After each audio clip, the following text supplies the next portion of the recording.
Hello, everybody. This is Corey Huff with theabundantartist.com, and today I'm here with Jennifer Lee, author of The Right Brain Business Plan, a creative visual map for your success.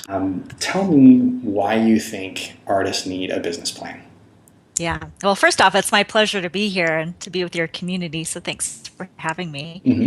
Hmm. In terms of why artists need a business plan, the way I like to think about it is, if you don't have a business plan, it's like you are going to an unknown destination without a map. So you're just going to go on twists and turns and not have any idea of when you've arrived or how you even got there. Hmm. So having that business plan is a way to get clear about here are the goals that I want to achieve with my business. Here are, my perfect clients that I'm trying to attract. Here's how much money I want or need to make and how I'm going to do that. So Absolutely. So, a lot of times when I talk to artists and creatives and I say you need a business plan, they roll their eyes and they're like, "Oh, I don't want to do this." But totally. your book actually makes it really exciting. So, what's the difference between a business plan and a right brain business plan?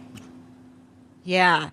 I know business plans, it's like, oh, it makes you kind of cringe. You think it's for corporations. And, if you're an artist, you're certainly not a corporation. And so a right brain business plan, I'll show you an example.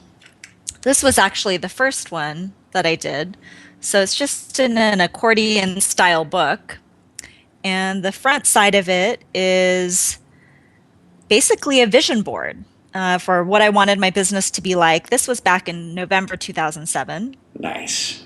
That's amazing. So kind of thank you, the overview, kind of strategic partners, stuff around money, and then this was about marketing and getting myself out there.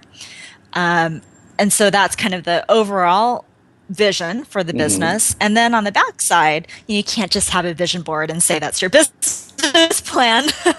You need a little bit more meat behind it. I mean, you can, but it's Hmm. hard to know what actions to take. Yeah. So then, I have the executive summary here, but of course, it's got some fun watercolor embellishments, products and services.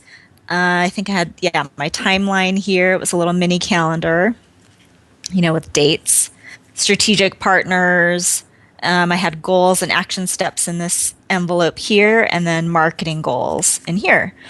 So those are all the typical sections, right, that would go Hmm. into a business plan, but much more fun and accessible. Mm. Okay, you've got some really fun sounding terms in the book. Tell us about the big vision visualization. What is that? It's basically a guided meditation to help you get clear about what you want in your business in the future. So, in the book, it's a script that's written out, but you can also download it as an MP3 off of rightbrainbusinessplan.com because Hmm. obviously it's a little bit hard to imagine if you're also reading. So listening to it can help you kind of relax into it and let your intuition just kind of guide you and see what comes up. So for people, sometimes they see a lot of specific images. For other people, it's just, inklings or feelings. So the big vision visualization helps you connect with that intuition, kind of listening to your subconscious. And it takes you through looking at different parts of your business. So things like, how are you honoring your values in your business? What are the new products and services you're offering? Who are the people that you're working with? And getting clear about who they are and what your impact is on them, and also looking at money and abundance. So those different facets, but allowing your intuition and creativity to paint a picture for you.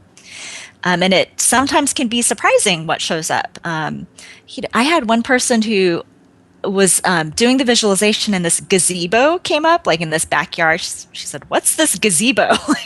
I don't get it. And it didn't really make sense to her, but later on, as she was working through the rest of the process, she realized it was a place for people to gather. Hmm. People come under a gazebo and gather. And her business ended up using the metaphor and symbol of a circus tent. And so it's kind of like a gazebo. So funny how that happens. One other thing to say from the big vision visualization Hmm. is that's kind of the basis for the vision board. Like the next step after you do the visualization would then be to make it more tangible by putting it into some kind of visual format, whether that be collage or what have you. Right. Okay, so business landscape, kind of the general term means it's kind of my more creative way of saying like the marketplace or your competitors and all of that. NBA types typically talk about SWOT analysis, SWOT, strengths, weaknesses, opportunities, threats, and it's in that 4 box, right? Very logical. Yeah. We like to think in pictures and metaphors. So this is an example of, the business landscape. It's an illustrated play sheet, and it takes you through that same process of looking at, what are your strengths, what are your competitors doing, what are some barriers that there might be, and then what are the opportunities, and obviously, what are your customer needs? Right. So it's just a fun worksheet to use to help you get clear about how you fit in the business landscape and how you stand out. And this is one way to look at it. There's also an exercise called to help you get some of this information to do your detective bulletin board. So that's kind of doing all of that research, but in a visual way. I don't have a physical example, but in the book, there's a little drawing. Where are you? So this is an example. I don't know how well it's going to show up there, but if you were to collect brochures or print out websites and things like that from your competitors, this could be a way to pin it up on a board and start to arrange things in ways that make sense, or where you see there might be holes. Your competitors may not be filling a certain need. It's a way to visually map that out for you to get a sense of how you fit in. That's awesome.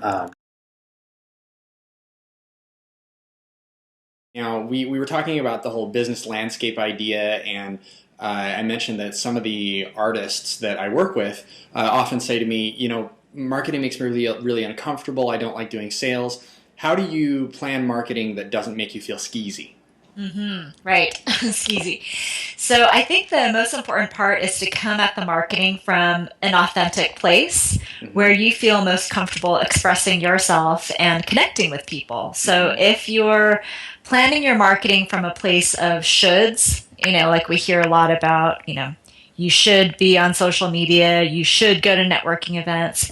But if that doesn't match your energy and your style, it's going to feel skeezy to you. And I think people will sense that when they're interacting with you. So choose marketing mediums that resonate with you and resonate with your perfect customers. People can feel like marketing is like a sales pitch, or there's the whole elevator speech. So I like to reframe it and think of it more as having a dialogue with someone, being in conversation with someone, asking a lot of questions to find out what their needs are, and then seeing how you can maybe help out, or you might want to refer them to someone else. Why do you feel like artists have to reframe their relationship with money? I think it's one of the most important things to do when you're running a business, because if you're carrying around money baggage, that's going to affect how you're operating in your business, how you're interacting with your clients, how you're pricing your work, or maybe not pricing your work. Maybe you're still giving a lot of it away. So getting clear about what are those limiting beliefs you have is going to help you clear the way to come from a place of more abundance and also more confidence in asking for what you're worth. There are a lot of typical limiting beliefs that I hear, especially from artists and creatives, like, I don't want to sell out. Yeah, that's a big one. It's a big one. Or they just want to give their art and their gifts away for free. Or that maybe, making money is hard. So, these are some common ones. I don't know if you've, have some to share that you've heard from your community, Corey. Yeah, absolutely. I think making money is hard is definitely one. Also, what was the first thing you said? The selling out. Yes, the selling out. I think that happens a lot more with younger artists. I think those who have a little more experience and have been in the world a little longer, they get it. They get that you got to make money in order to make your art. That if you really do want to bless the world with your talents and abilities, you've got to have the income there to make it so that you can actually make your art. All right. Well, Jennifer, thank you very much for your time. Thanks, Corey. You have a good day. Take care. Bye. Bye.